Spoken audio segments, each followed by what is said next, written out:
New Achievement, a Dungeon Crawler Carl book club podcast. I'm Jess. And I'm Ellie. And in this podcast, we are reading, researching, and recapping each book in the Dungeon Crawler Carl series. This is a spoiler light podcast, so obviously heavy spoilers for the book we're on, but we'll try not to spoil any future events in the series so you can crawl along with us. Today we're covering part 2 of book 1, chapters 18 to 34, inclusive. Jess, will you tell us what happened previously on Dungeon Crawler Carl? Yes. So, the world has been destroyed, and Carl has learned he must crawl through a dungeon to survive. He enters with a cat, and he ends up with a princess sidekick. We find out that the AI who runs the dungeon is sadistic and has a foot fetish. They meet Gross. up with their guide. Yes. They meet up with their guide, Mordecai, and work to kill monsters and level up. The goal is to survive while the universe watches. They hope. So, Ellie, can you tell us what happened in this section that we just read? This time, Frank Q and Maggie Mai remind us that ACAB, all crawlers are bastards. But after a nice road trip, Team Meadowlark reminds us that actually not all crawlers. Our dynamic duo grab a spot at a juiced bar before joining Meadowlark to deflate a ball of swine. Donut crushes an interview with Odette, ponders pyramid schemes, and gets drunk on popularity. Carl gets a pedicure. Donut befriends some Karens, speaks to the managers, and Carl comes up with the kind of plan you can only normally get well after you've closed the bars. So what's our crawler countdown to? All right. We started at 13 million who went into the dungeon. Last episode, which is right about when the show premiered, we were at 4,006,002. Now, unfortunately, at the end of the section, the last time we get a crawler count is chapter 31. We are down to 1,292,526. So we have been, to use your favorite term, decimated. Now, what important locations were we at in this section? Well, the important locations in this section were a couple of production trailers, the virtual soundstage of Odette's talk show, and the second floor. Who were our important characters this time, babe? We met a lot of people and they were very significant. So we met Frank Q and Maggie Mai. And if you remember from section 1, they killed a crawler, Rebecca Wong. That is all we knew. We knew that Frank Q killed a crawler. So we meet them in person this time, and they tried to take out Carl and Donut in the safe room. Back to ACAB, huh? I hate this section. So I hate player killers. I never PvP on like any game I play because it just makes me so uncomfortable and like it rubs up against my autistic sense of justice and makes me want to like smash things. Yeah, and I think Carl and Donut have been conflicted and continue to be conflicted about violence against other crawlers, but I think these two are important in letting them know and letting us know that, like, people can be shitty. You just sort of have assumed up until this point that, like, all crawlers are on one side. At least I did. I don't know. Did you? Is it just me who just sort of assumed that, Oh like, yeah. all crawlers would be all for one and one for all? And then we meet these guys, and it's like, oh, fuck. These guys are, you are in fear as much from other crawlers as you are from mobs, which is just, maybe I'm very Pollyanna, but I had just not really thought about that until we met these two. Yeah, they're just they're the worst. They are the And worst. like I don't like PvP in video games because it interrupts what somebody's doing. Like it's not even important that, we're killing each other. It's a video game. That happens. But real people like that's the ultimate interruption. I hate it. Mm-hmm. Yep. They're the worst. But we did also meet the best. And that is Brandon, Chris, Yolanda, and Amani, who are staff from there was a nursing home called Meadowlark, and these were the nurses and I think maintenance people from the that staffed Meadowlark and actually like took care of the place and the people. Yeah. Yolanda and Imani were their RNs, and Chris and Brandon are maintenance guys, and they were there in the middle of the night trying to fix an oven or a stove so that it would be ready for breakfast time. Um, and then, of course, the building is lit on fire, and they all have to leave in a hurry. I love that our notes actually say they continue to wrangle the old folks when the best thing to do, game-wise, would be anything but that. So they're very Hmm. much our polar opposites to the Frank Q, Maggie Mai. Um, and actually, I found out that meadowlark, like the bird, like it's an actual, like a lark, it's a ground-dwelling bird in North America. So it's very vulnerable because their nests are on the ground. So they're vulnerable like the old folks. Aw. Um, and in Lakota mythology, the meadowlark were a race of people who were messengers of the gods, and they brought messages about good news and reveled in all that was good in the world, like beauty, fertility, marriage, and love. And their song is said to remind people that kindness is always rewarded. So I feel like that was a slightly intentional naming there. Oh. I wonder if that's gonna have if that's prescient, if that's gonna have some effect later on in in the books. I mean, right now to me, the part of that, unfortunately, that is the most relevant for our discussion is the fact that they are vulnerable because their nests are on the ground. I feel like being sitting ducks is more of their thing than anything else. But you know, you never know. You never know. They might. Who knows? They might surprise us. But I just, ugh, I feel like something bad's gonna happen. Oh yeah, no, that's is there a version of doesthedogdie.com where it's like, does the old people make it?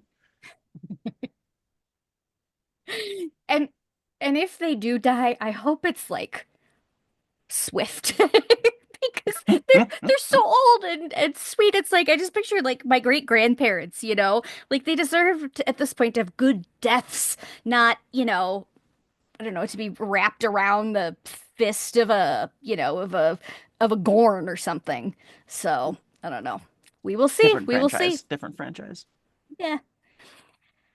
All right. We also met Agatha, who she hangs out with the nursing home folks, but she is not part of the nursing home crew, really. She seems to be an unhoused person, and she is ornery. She is not playing the game the way it is intended.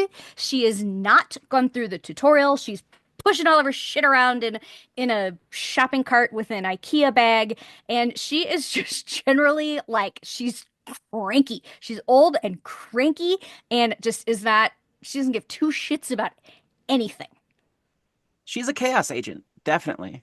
She's there to throw some wrenches in the works. And if you think about it, she's the reason that Meadowlark are here at all, because she lit the building on fire, which is why they were outside when the collapse happened. Oh And yeah. then she was also the reason that the stairs turned into a ramp so that they could actually bring people down. Um, and I really liked when they were introducing her and the whole thing of the Meadowlark going down the ramp.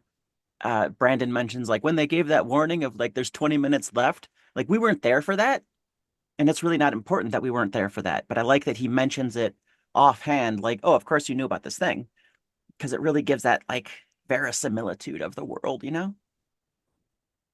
I just can't help but picture like how fun that ramp must have been.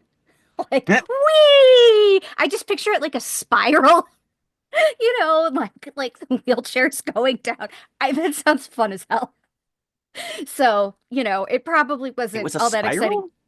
No, that's just how I picture it. I picture it as like a Oh, okay. golden spiral, and it probably wouldn't be fun if I were 103, but now here it seems awesome, and I would love to go down that slide. Um, but you know, it probably wasn't as fun as a wheelchair ramp. But either way, Agatha was responsible. We also met Odette, who is the intergalactic talk show host. So she's like the Jay Leno or the Conan O'Brien of the galaxy. She used to be a crawler long ago and far away. And she knows Mordecai because she actually was his manager when he was a crawler. And she is a lot. She is a lot of a lot, Odette is. Um, Mm-hmm. she's quite a personality. Yeah. Um, I get Dark Horse vibes from her. Like she has a lot of power, and it really doesn't get mentioned in that context. Like if your viewership and your popularity is directly tied to your sponsors, and sponsors are important for keeping you alive as long as possible, then her being on your side is like the biggest deal possible. And like they even drop in like she's been pushing attention at them because not because she found them or whatever, but because she watches Mordecai, because she wants something to happen with Mordecai after he's done with this like last season. So Hmm. she picked them randomly. So they're not popular really because of themselves. They're popular because she picked them and decided, ooh, I want to make them important. So I have this link to Mordecai so I can, convince him to come do whatever it is I want him to do. I don't know. I feel like if Odette had found them and they had been lame, then they wouldn't be popular. She wouldn't be able to do this with them if they were just terrible, and boring and monosyllabic but so I think it's like how, people say, oh, you're an overnight success. It's like, yeah, but I had to work 20 years to become an overnight success.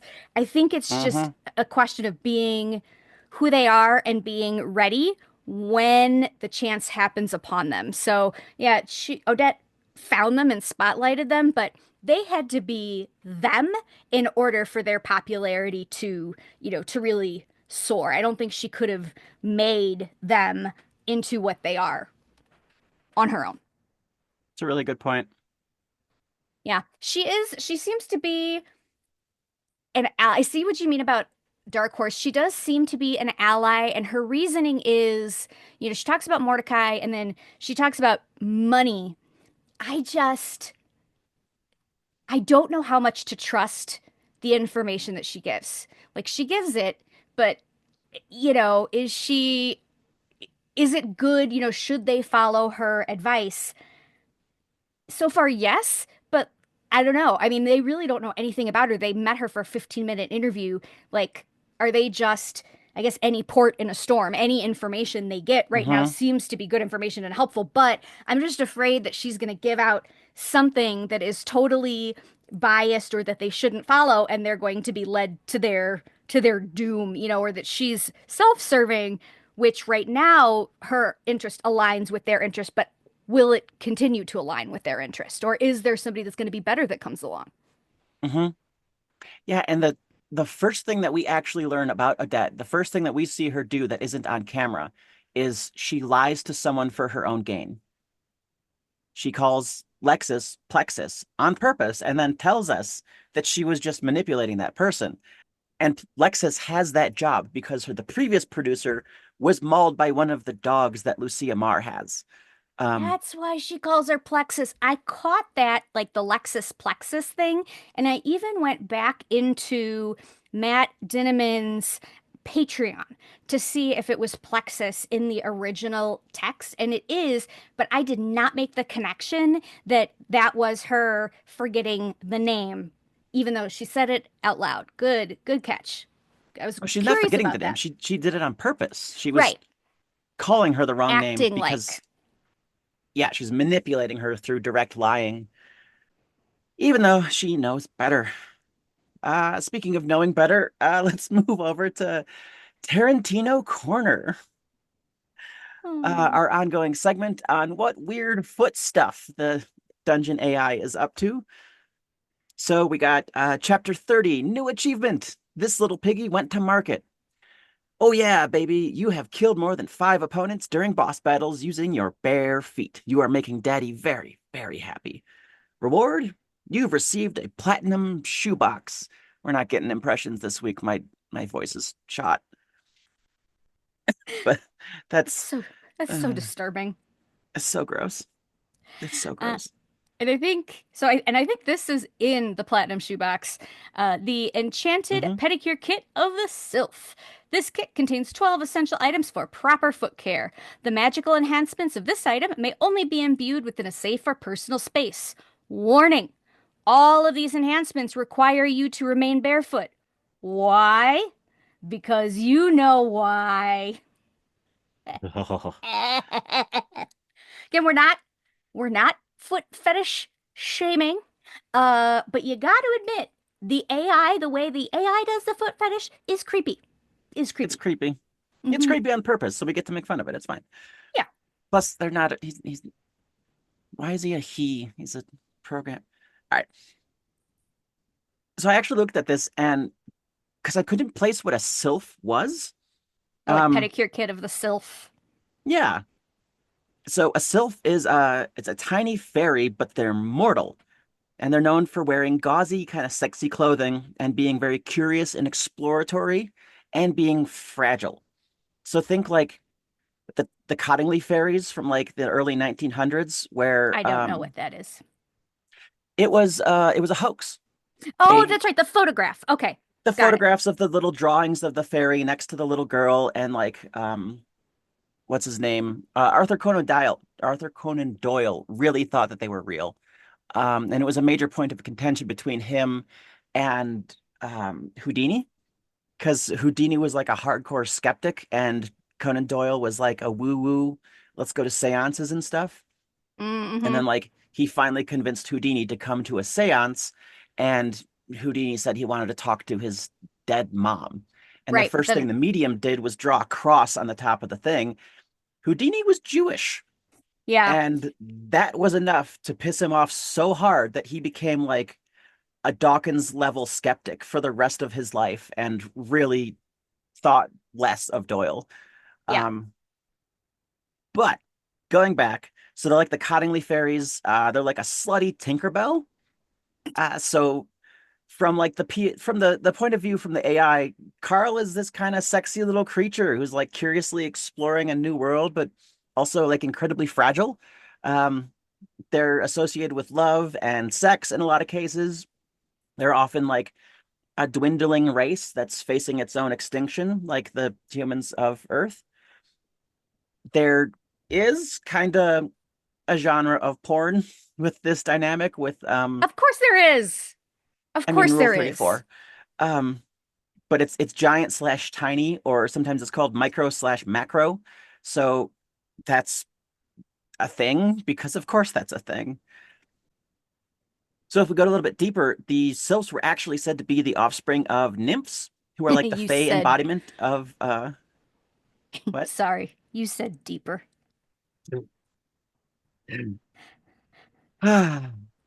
The mature rating on this podcast is about the language, not the hosts. So they were the offspring of nymphs who were like the fey embodiment of beauty and sexuality, which speaking to how hot the AI thinks his feet are, and then aerial servants who are kind of like wind elementals. Um, but the aerial servants never actually fight on their own plane.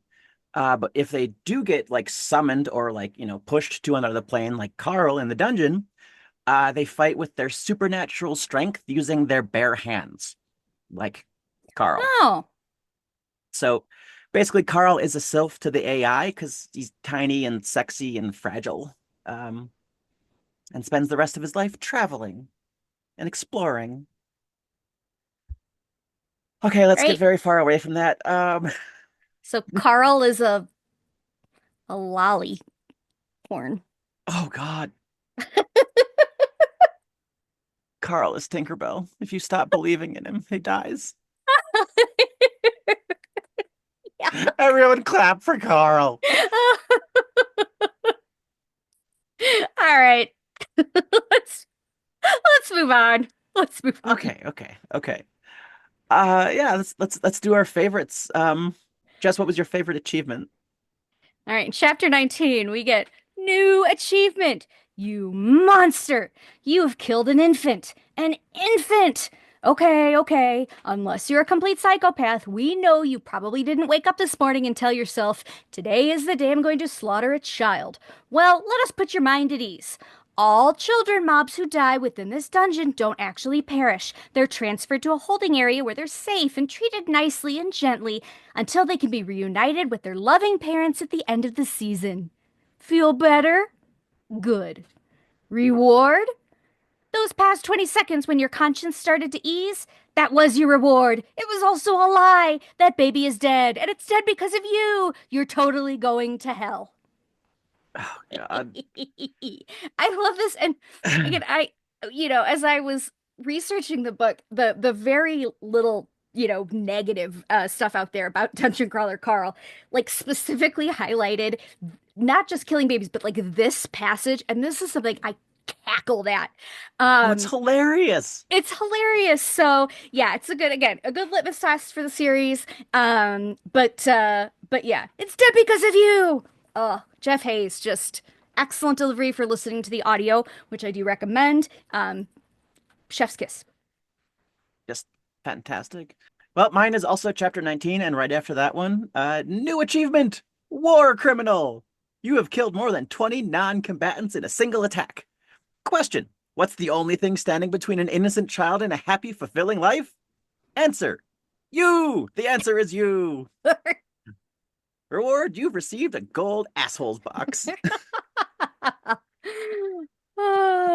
Just to rub it in. Just to rub it in. Just to rub it in. And it really goes back to the chorus I have of, the dungeon turns suffering into money.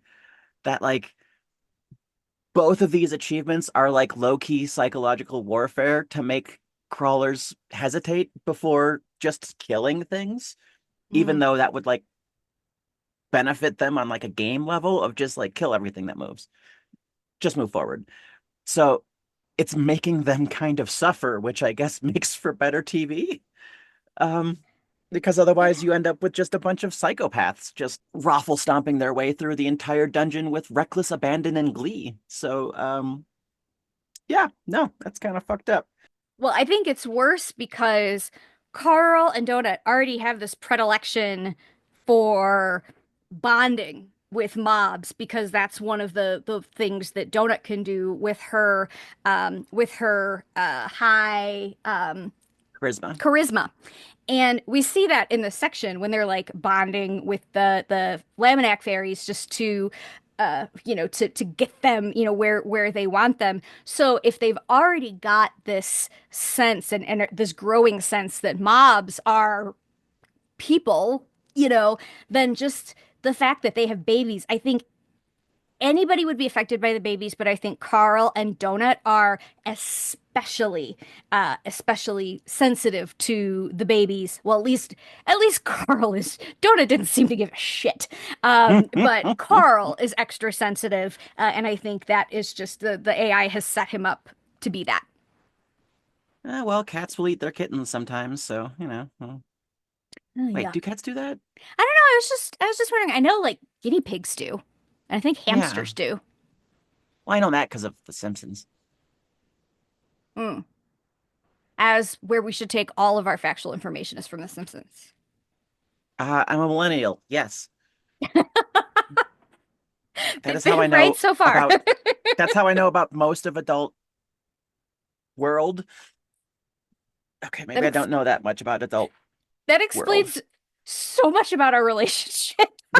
That makes so much sense to me. The Simpsons didn't predict anything. We just haven't fixed any of the major social problems in our world since the 90s. Yeah. Yeah, yeah. Well, what were your favorite? What's your favorite quote? What do you got? Okay. Well, you had two. Yeah. So yes, I tried, and here's how I rationalized it. One is sweet and sappy, and one is funny and like a dick joke. So I felt like I could do two because they were different, right? Fair. Okay. So chapter 27, this is a sweet one. What do you want to do? I quietly asked Donut.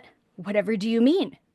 We're going to go down those stairs, and it's going to be a whole new floor with new challenges. We can either stick with these guys, or we can keep doing our own thing. Donut looked up, her large yellow eyes boring into me. Oh, Carl, how is it I know what you're going to do before you do? Oh, Which, Carl's a I good know, guy. Carl's a good guy. Carl's a good guy, and that is so sweet. But he's also a little stupid, as is evidenced by the next quote, which is my favorite dirty quote, chapter 20. How is it you're James Bond when it comes to strangers, but Miss Beatrice could date three different guys at once and you had no idea? And it is funny because he does like when Carl has to figure out that Frank Q is partied with somebody else and that they're in danger and he's taken like all he is like he really puts all those pieces together super well. And then poor trusting Carl um you know did not have the greatest relationship with Beatrice. That to me smacks of kind of like an emotional stunting, which like we hear some stuff about his dad being like a An crappy asshole. person like right after that.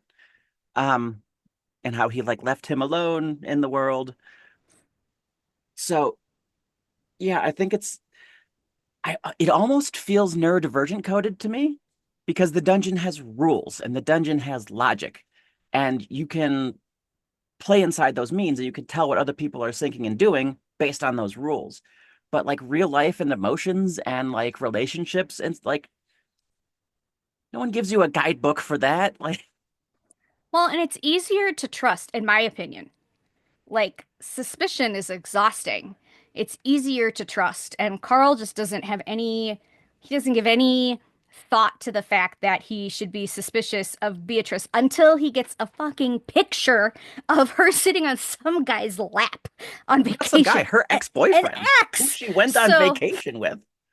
it has to be that in your face for Carl to get us. So I could say I could get some neurodivergent vibes off of this. But and we do establish that Carl thinks that it is cheating, even if it's a chick with a chick. So there you go, Carl. Well, Carl doesn't know that if it is a chick with a chick, we don't care if you're sitting on your ex's lap because there's only like 50 of us in the city. So, like, we're gonna be friends with our exes. It's gonna happen. You get over it. It's like going to a liberal arts college. Yeah, yeah. Oh God, I went to an engineering school. It's even smaller. It's like no queers. I didn't Yeah, even know. I went to a liberal arts college and I feel bad because there was a girl who had three successive boyfriends who cheated on her with me. Uh, just by just by luck of the draw. Like it wasn't anything against her. It was just, we were young. I drank a lot in college and it just happened to work out that way. But I could easily see how she would think that I had something, you know, I was out to get her, but I wasn't. I wasn't. I was No, you were out just to get her boyfriends. I was just drunk. Oops. I've been Oops. married for 10 years, and this is the first I've learned this story, and it's hilarious. I got better. Hey, I'm usually one who says that. Sina, you think you're the only one with a past. I had my moments. I don't remember them. Well, see, there's the difference. I routinely remember mine and cringe from it. Um, all right. Well, mine was much shorter. Chapter 24. Again, not as good because I can't do voices because my throat hurts. Um, I have been grievously injured in Beatle. I She don't. does We don't know say why. She says Beatle. Beatle. It She doesn't does. make it. It's not in the text. It's not in the written book. This is purely a performance choice. Yeah, this is a Jeff Hayes special, but it's funny and it's so fitting because she's so dramatic that Oh my God. it works. I don't know why it works. It wouldn't have worked in the text, like, but it works and It it's fun. works. And now to this day, if I'm sitting in like the lobby of a video game and it's like, prepare for battle, I'm like, don't you mean prepare for battle? Yaddle. Okay. Oh, those were goods. Oh, those were good ones. Well, Jess, let's move on to our trivia and references. J I know I'm not gonna say, do you want to do this because you don't, but you're gonna, right? I'm I don't gonna. wanna. All right. Baby Yoda, DMV, Magic the Gathering, Cajuns, Star Trek, Klingons and Holodeck, NFL, Ice, IKEA, Waffle House, MMA, Taco Bell, Knight Rider, Johnny Walker Black, Carrie, Bambi, Martyrs, Seven, Adderall, A-Team and MacGyver, but not the remakes, BDSM, David Attenborough, SpaghettiOs, Oktoberfest, Dildos, DirecTV, Lion King, Dimmu Borgir, Satyricon, Doritos, Minecraft, Pop Rocks, Divorce Court, Deliverance, Polaroid, Anti-Vaxxers, LuLaRoe, Joan of Arc, Soccer Moms, The Pied Piper of Hamelin, Live, Laugh, Love Decor, and the movie Say Anything. One day I'm going to get it all in one breath. I need to work on my diaphragmatic breathing because I'm going to get it in one breath. I'm going to. You will. We just gotta keep working on that cardio. Yep. Things that stood out to me. I have to mention we talked about something Star Trekky. Um, so holodeck seems like one of those social plants that the syndicate puts in like our culture so that when we run into it during the crawl, it doesn't like blow our minds. It's like, what do you mean we're having an interview with someone who's not actually here? Just like, oh yeah, holodeck. Okay, moving on. And then the thing about the pyramid scheme where it makes a point to talk about how it isn't the pyramid scheme. And the knitting cult lady on TikTok says that if you're in an organization that makes joke about how it's not a cult, you're in a cult. The donut, poor donut, is just so. It's like, oh, if we do it that way, then we won't have to pay our upline. And it's so, yeah, yeah. We can take control of our destinies and be our own bosses. It says right here, it's not a pyramid scheme. And then there's like a pyramid shape, like right below. Okay. Yeah, no. Yeah, yeah. We've saved. So, I don't know what's worse, Donut and Carl in their current fate or the fate of being enrolled in an MLM. They might have gotten off easy in this situation. The dungeon is probably easier to get out of than an MLM, honestly. You know, I could, the number of messages I've got on Facebook. Hey, girl! Nobody in my life who actually knows me or cares about me would ever talk to me that way. So people only do it when they're after something, and it's always an MLM. So yeah, no, not I a would more readily be like, "Hey, my goblin," or like, "Hey, gremlin." Like, no, you, yeah. yeah, Mm-mm. you use she they for a reason. I would never call you a girl. No, no. Speaking of the MLM, that is run by or part of the operation are the Laminac fairies, and I didn't know what Laminac was, so I looked it up, and that is a kind of fairy in Basque mythology, and it's related to the little people in Celtic lore. There's also a renewable energy company in Brittany, France that's called Laminac, but I think this is related to the fairies in the Basque mythology. What's well, first of all, a lamia in D&D terms is a big, sexy snake lady.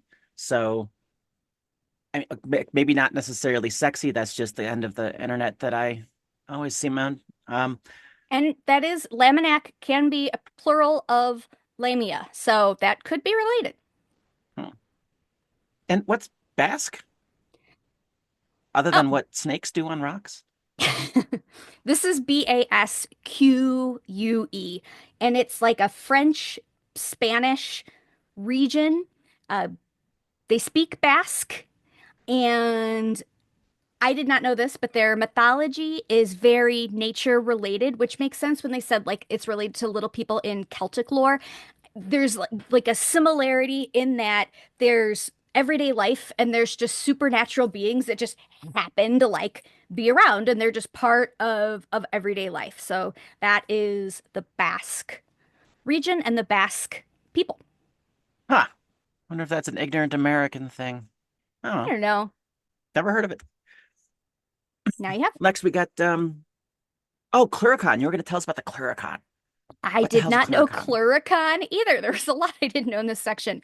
So Cluricon is Irish, potentially, and in Irish, a Cluricon is a mischievous fairy from Irish folklore that is known for his great love of drinking and a tendency to haunt breweries, pubs, and wine cellars. So there's a As you do. special there's a special little guy for that.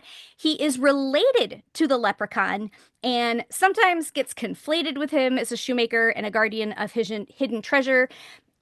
So that relationship has led some folklorists to suppose that the Clurichaun is pretty much a leprechaun on a drinking spree. And that is all from Wikipedia, which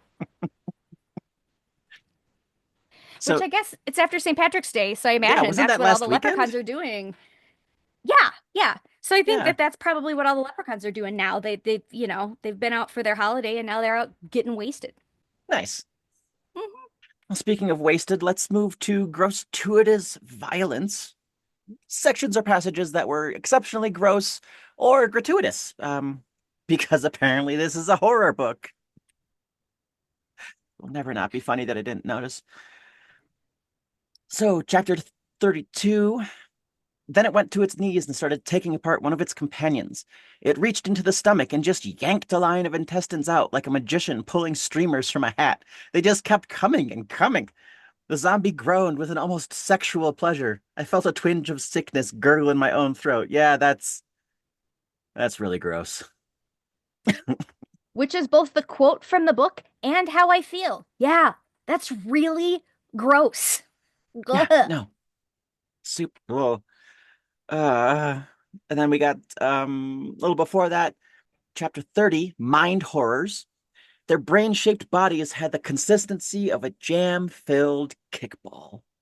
I can hear that hitting a wall. I can hear it. I can feel it. I can Ugh. feel the texture hitting my face. God. Ugh. Yuck. Do they still make kickballs out of just like purely scarring texture for? With that texture on the outside, so it gets a nice imprint on your face. Uh-huh. I don't know. Fortunately, I have not been in an elementary school gym class for many years. So that is the last time I was forced to interact with a kickball. Fortunately, not jam filled, but it might as well have been. I mean, there's just really not a lot of balls in our life in general. I mean, especially No. after that orchiectomy. So, And they did uh, have the consistency of jam filled too.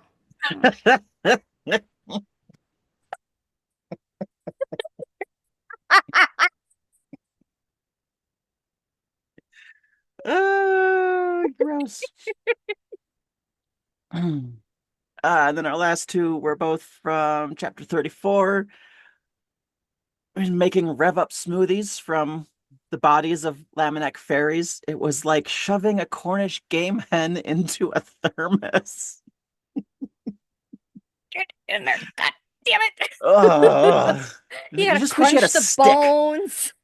Like, why do I have to use my hands? This is uh, like I'm the cook. I spatchcock a chicken from time to time, but even that's You ugh. gotta like crunch them and then consolidate them and try to get them into a tube and ugh. Because the bit I that's crunch, they don't crunch like in, it crunches like apart, and then you gotta fold those back in. double crunch. Yeah. I don't Ugh. touch raw meat.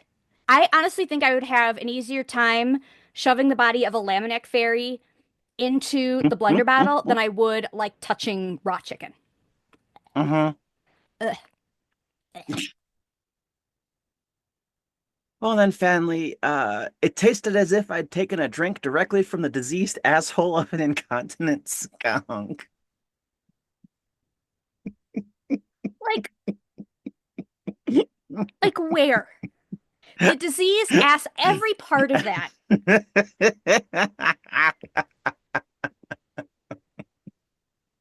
It's beautiful, really. Because the asshole of incontinent skunk, gross.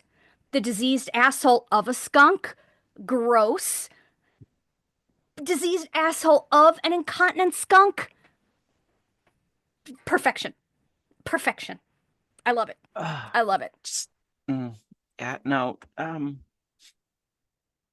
The skunk defense smell thing really, really, really bothers me. I find a lot of people can handle it a lot better than I can, which is weird for a stoner. I should be fine with skunk, but I'm not. I just, mm, ugh, it burrows into my brain and it's just like something's wrong and you should run away. I used to, like, for most of my life, when we'd drive around and you'd smell that smell, be like, oh, who hit a skunk? And then we moved to Colorado and the smell of weed everywhere. I would just go, like, it's like, oh, somebody hit a skunk here in this dispensary or in this parking lot. But then I knew I'd lived in Colorado for a long time when I was driving down the interstate and I got hit with that smell. And it's like, oh, who is smoking a joint here in the middle of, 8 lanes of traffic?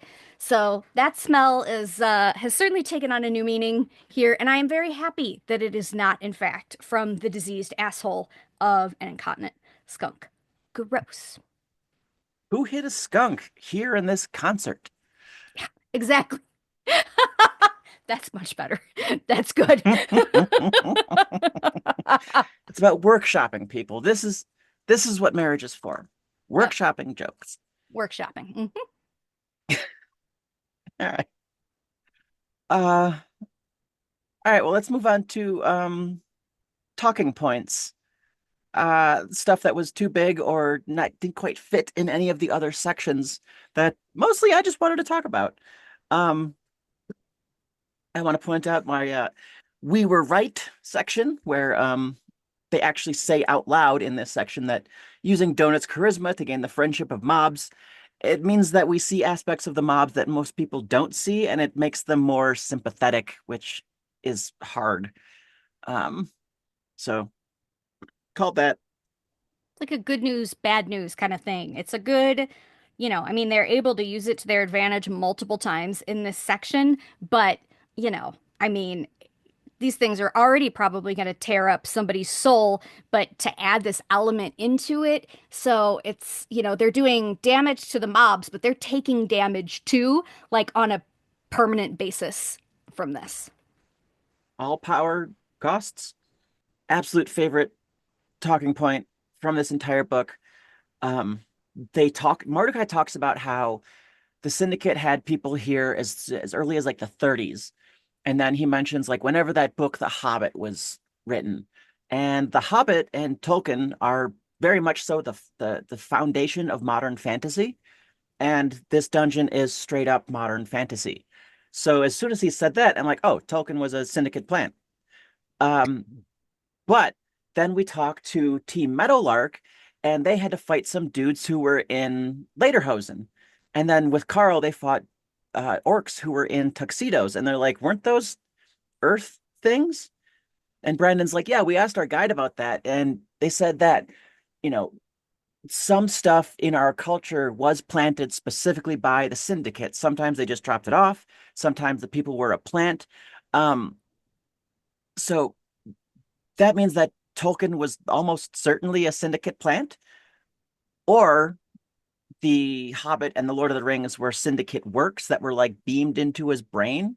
And then that's why the rest of his stuff after that, all of the Legendarian and Legendarium, the Silmarillion, the Ainulindale, like all of that is this weird, fragmented, not quite put together story that he just couldn't stop niggling at, to the point where it was never even published when he was alive. His son had to compile it all through like notes, and like this part was erased and something was written over it, but we did a scan of it so we could see what the original intent of this section was. Um, so that's why Tolkien was like plagued by this for the rest of his life, was because as an artist, as a creative, you don't know where the ideas come from, and this they came from aliens, and that's why I Do you couldn't get them think the back. do you think the Hobbit trilogy was better on another planet? Ooh, yeah, they had Guillermo del Toro do all three on another planet. It was Less CGI. less CGI, less weird frame rates. Maybe that was it. Aliens see it at a different frame rate, and that's why they're like, That's this it. is gonna be at like 94 frames per second because reasons. Like, can't our eyes not see faster than like 60 or something? They're like, shut up, it's gonna be great. So, um, but that also means my favorite part, which is that a lot of people work for the crawl who seem to hate it. Hmm. Mordecai hates it. I mean, his planet was destroyed by it. He's still a slave to it.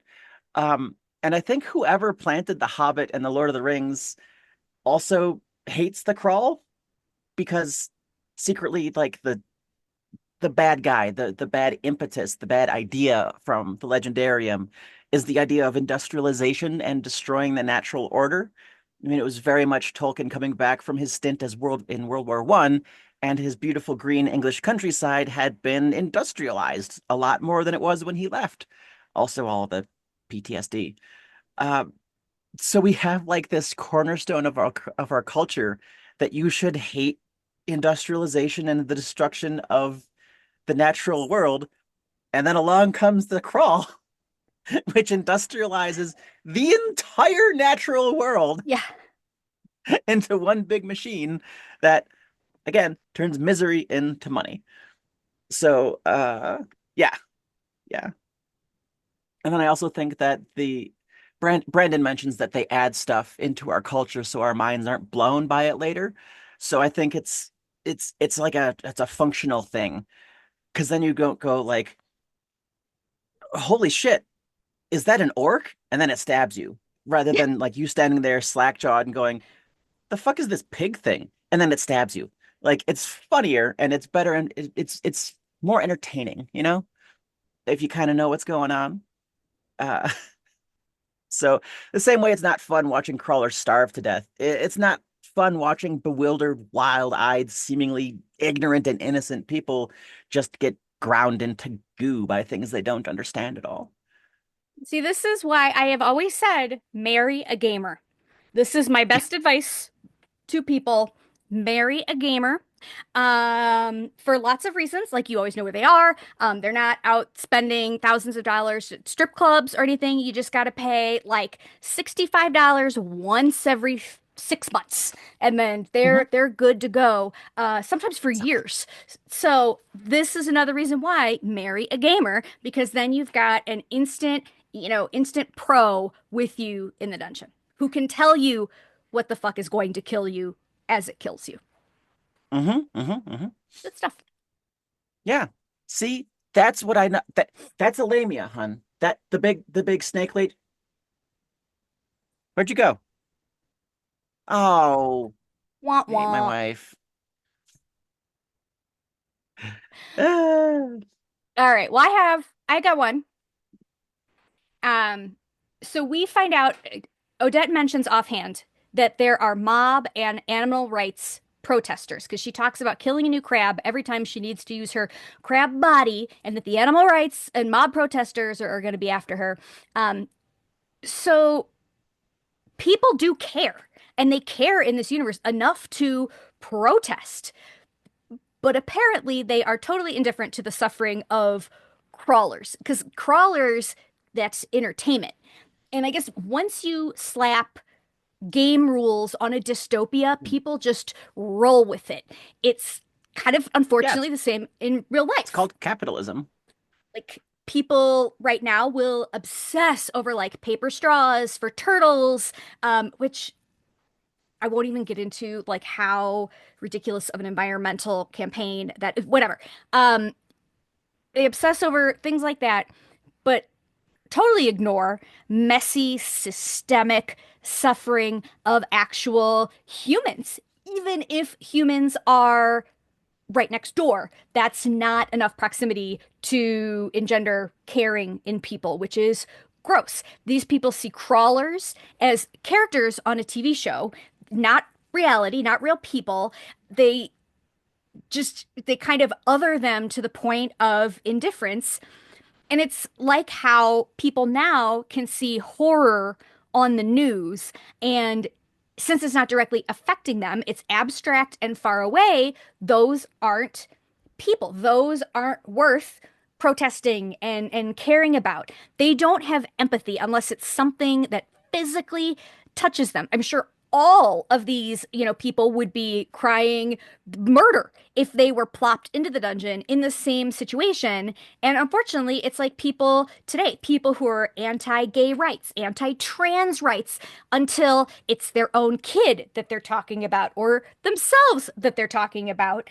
And it's just really sad, that disconnect. And, if this book is the dystopian future, then, it looks like we don't get any better.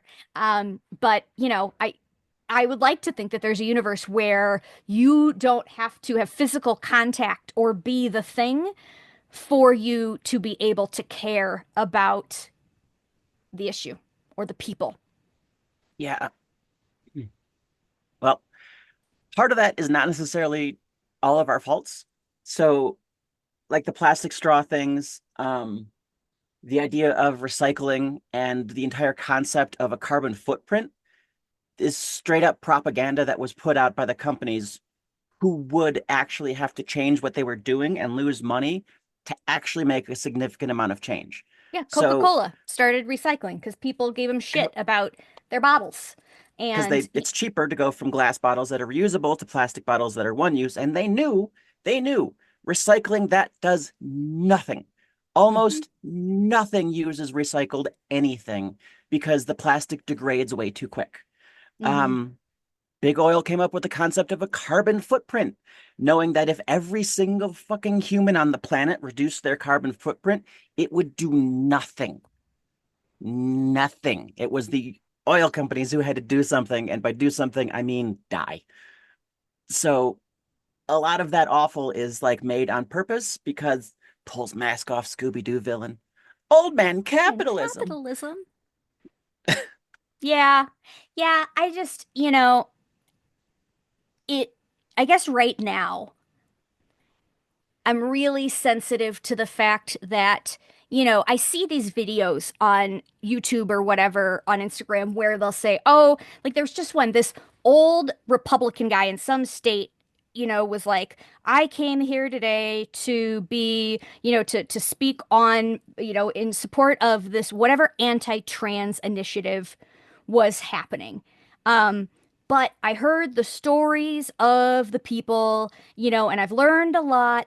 And, now I don't support this initiative. And that is so great. And that is so sweet. And yes, it does show that people can be changed by hearing the stories and whatnot. And that's great. But motherfuck, like seriously, do we have to go to every person in America and tell them our life story to support something Leaving like, people alone.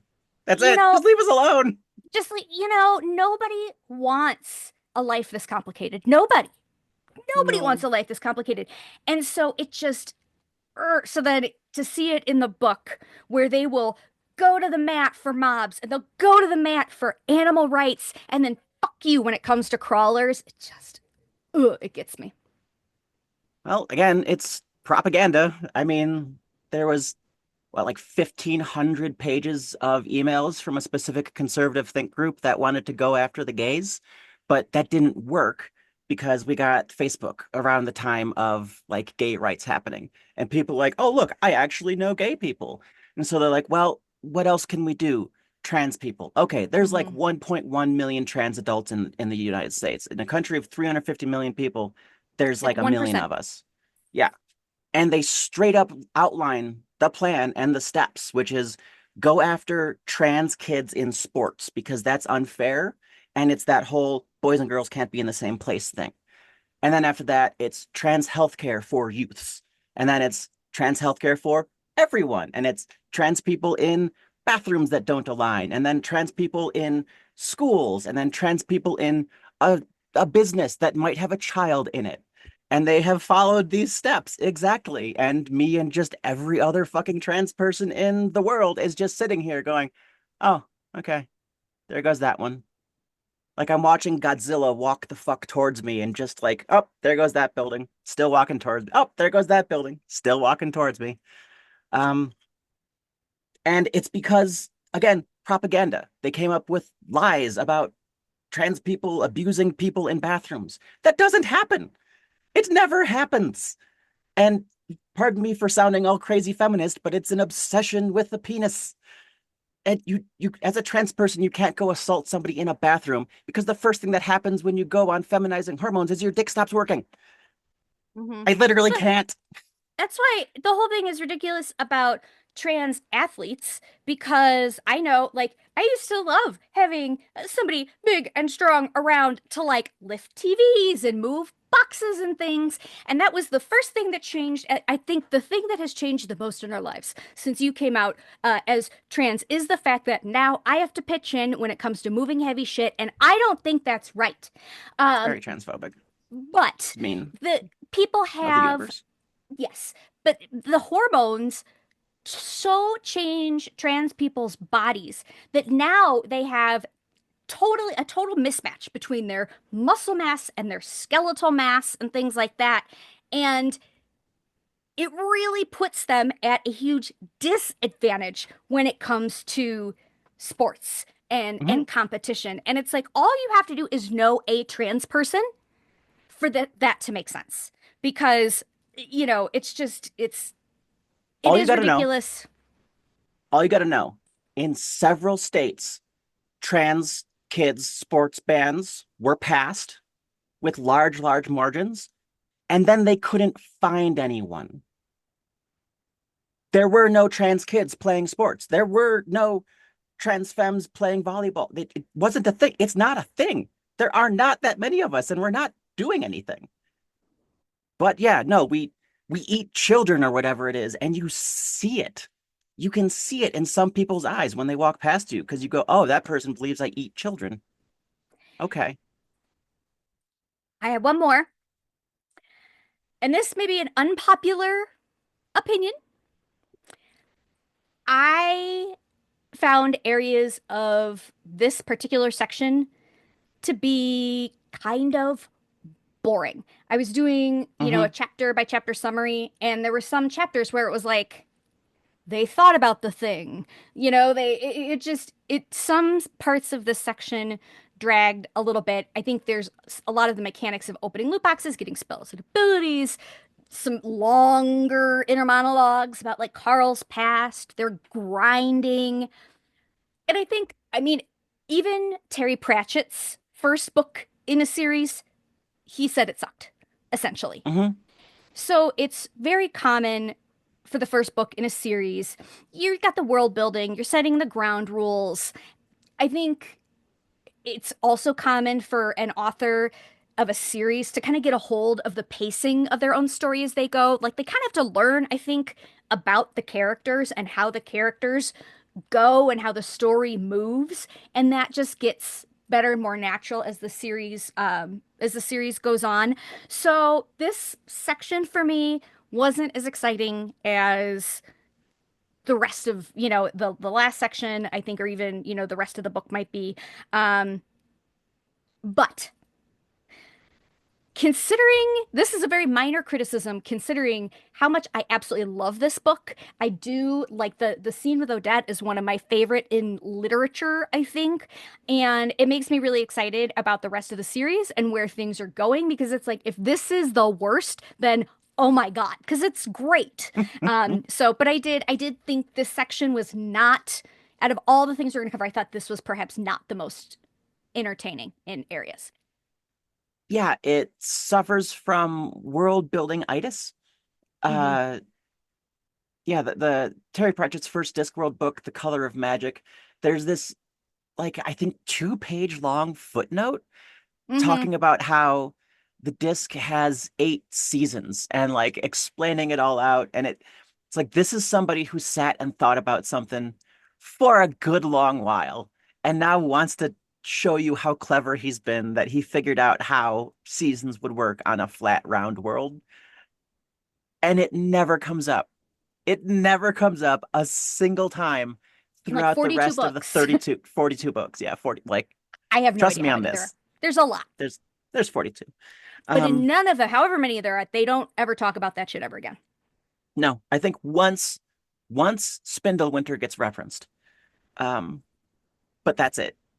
And that's still a very early on book. And it's like he said later, like, I write police procedurals and they say it's a fantasy. I write books on mortality and accepting a limited existence and they call it fantasy. And eventually you're just like, why did I bother with the fucking turtle to begin with? Like, Mhm.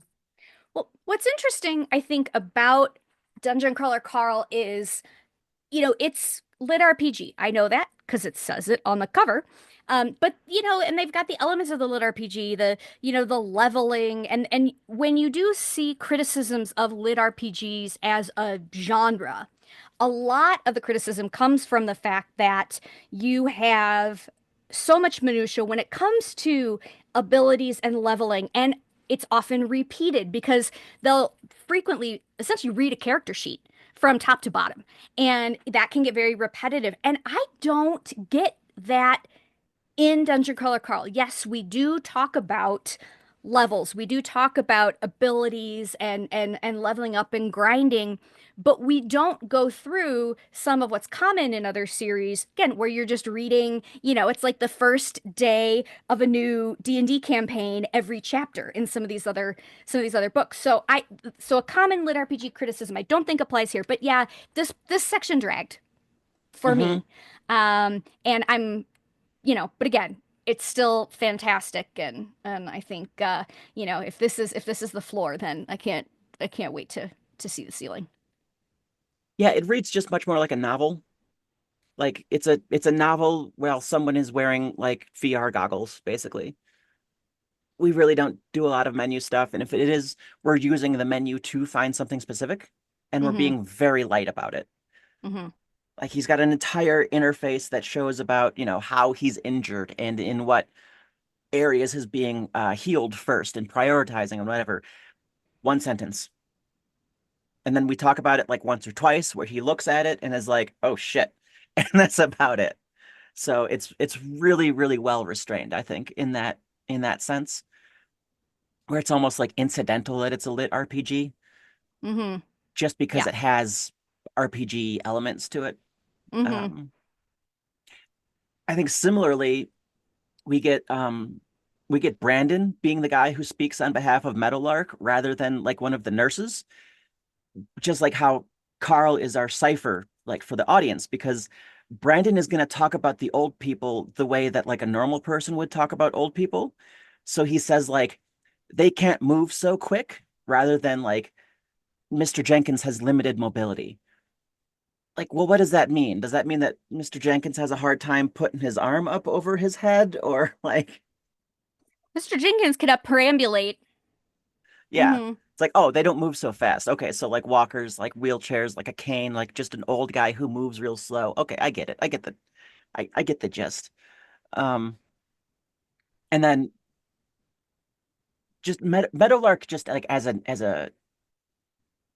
artifact of this book, is so nice because like right before that we got Frank and Maggie, and Carl makes a point to be like, Frank and Maggie saw people who were scared and alone, and instead of helping them in any way, they shot them in the back at their first opportunity. And it's like, oh my God, we're in this nightmare, and also other people are also a nightmare. But then we get Meadowlark, and they already had scared, vulnerable people, and they knew that the only humane thing to do was to save as many of them as they could. Um, Even when, was it Imani had to take some of Mm-hmm. them out?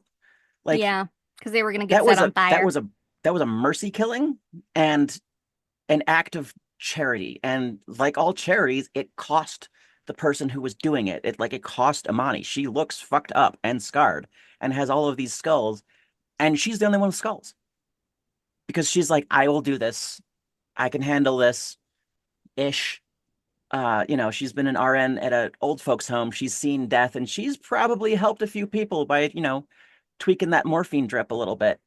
Um, It's the worst of the worst and the best of the best. yeah, absolutely. And it's extra hope because the best of the best, they're not thriving hugely, but they are surviving. Like they're managing. When you wouldn't think they would, be at all. The fact that they even are where they are and haven't just been eaten in the doorway. hmm It's huge. It's awesome, and it's quite heartening. Um, Hmm. all right, well, that's all I feel like rambling about because my voice hurts. What are our discussion questions from last time, and what did we get as responses? Yes.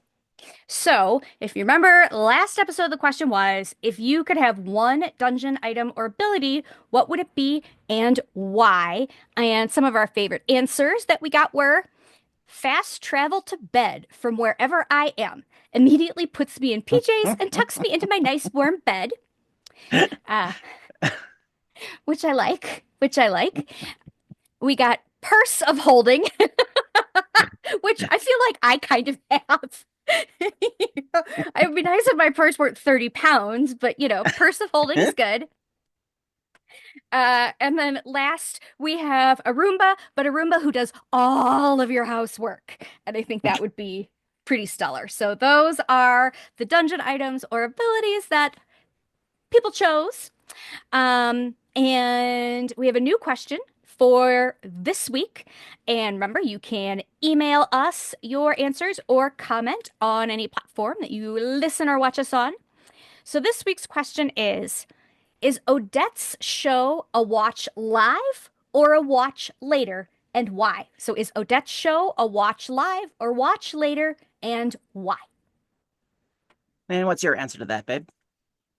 Well, I think for me, it's watch later because I have not watched a live television show in like 20 years. Since the invention of the DVR, I have not watched a live show, and I do not think the destruction of the world is enough to change that for me. So for me, it's a watch later.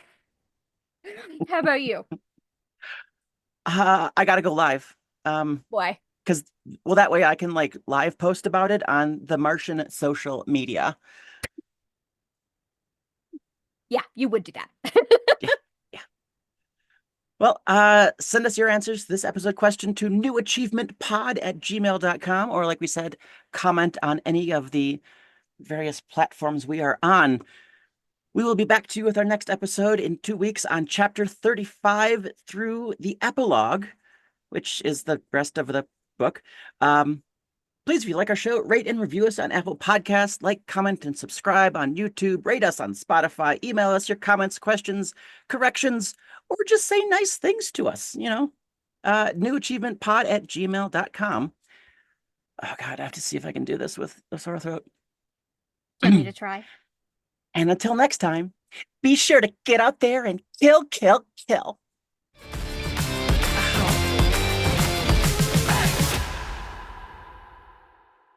Ow. I want to go drink some tea.